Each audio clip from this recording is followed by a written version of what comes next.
जालिम से खंजर आजमा लेते तो अच्छा होता, जालिम से खंजर आजमा लेते तो अच्छा होता, लहू में डूब कर बेड़ा बचा लेते तो अच्छा होता।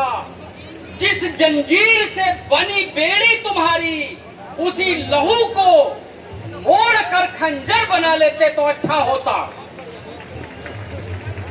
परम अनुकरणीय बाबा साहब तथागत गौतम बुद्ध आज तमाम संतों के चरणों में अपने सत सत नमन वंदन करते हुए इस संकल्प भूमि के ट्रस्ट के पदाधिकारी गण को धन्यवाद साधुवाद देते हुए मैं ज्यादा अपनी बात नहीं कहूंगा। मैंने जो 2 पुस्तकें लिखी है, एक पुस्तक है जिसमें है देश की दशा, हमारे देश का समाज कहां पर खड़ा हुआ है, और विकास की दिशा। उसमें मैंने ये भी दिया है कि ये देश का समाज विकास कैसे कर सकता है।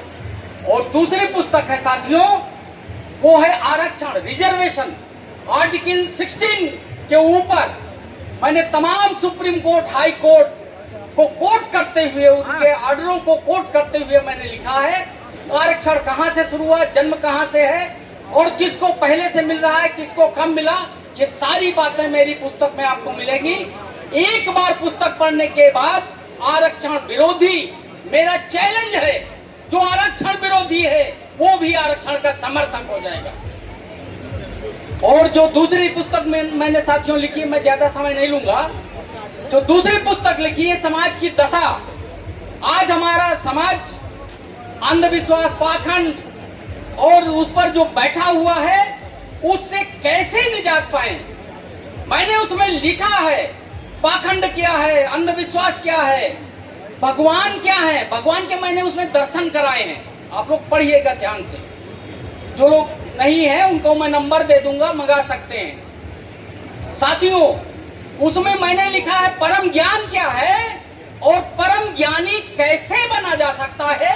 तथागत बुद्ध ने कौन सा मार्ग दिखाया है, उसको मैंने उस पुस्तक में लिखा हुआ है, 60 में करके लिखा है।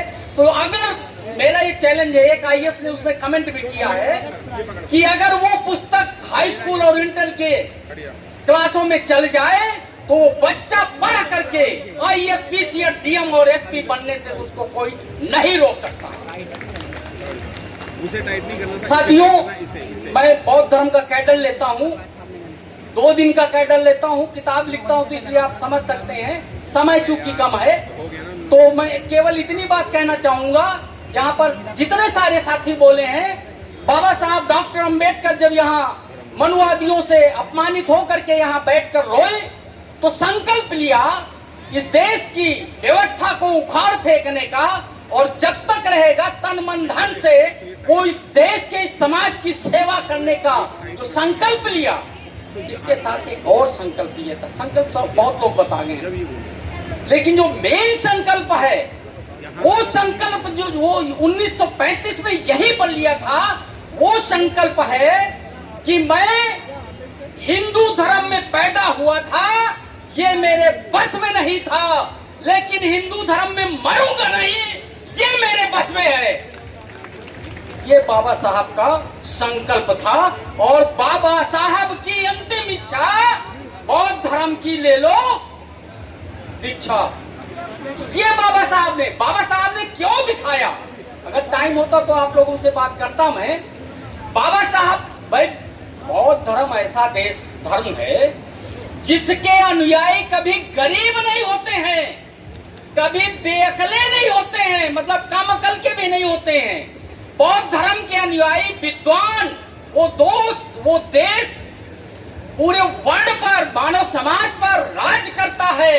तो बौद्ध धर्म के अनुयायी अगर बनना है, केवल पूजा और पाठ से नहीं, उन्होंने जो हमको मार्ग दिखाया है, उन्होंने जो रास्ता दिखाया है, जब बाबा साहब ने जो रास्ता दिखाया है उस पर चलेंगे, तब हमारा कल्याण होगा। क्योंकि समय ज्यादा नहीं दिया गया है, इसलिए मैं कम समय में अंत में एक कहते हुए कि दे गए हैं देश तेरे हाथ में अंबेडकर, दे गए हैं देश तेरे हाथ में अंबेडकर, 75 वर्षों से 100